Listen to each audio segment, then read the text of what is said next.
all availabilities except Marshall and Nagel, or not Nagel, Rodin. Yeah, Marshall, Roldan, and Victor's gone as well. Mansura, yeah. So those three. I met with Roger Levesque yesterday. I know he's sort of been a famous villain for Portland through the years, and in person he doesn't necessarily come across like that. What do you think it is that? I don't know. He put the right makeup on him. He could look like the Joker in the Batman series, Yeah. I think.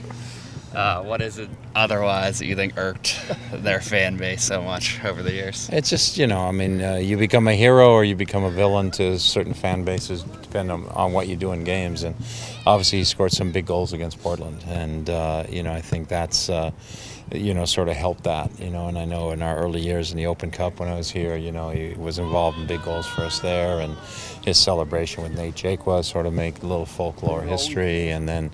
I think the real history probably got established when it wasn't sure what was happening with the Sounders here, and they were talking about him playing in Portland, and then so they had him play for Portland a game, and the Portland fans booed him.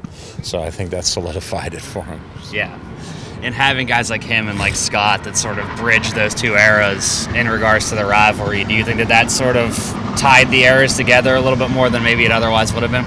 Yeah, I think it tied the eras together a little bit, but at the end, I think all players, sense and feel that. You talk about a Barcelona-Madrid rivalry, even though Suarez is in his first year at Barcelona. He can feel the rivalry, and so guys are here at Tyrone Mears. He can feel the rivalry. He knows what a derby game's all about, and a classic type of game is all about. And so now it's just a matter of going out there and performing. So it's definitely something that obviously is entrenched in the history between the two clubs. It's also entrenched in just maybe the history of the cities a little bit as well.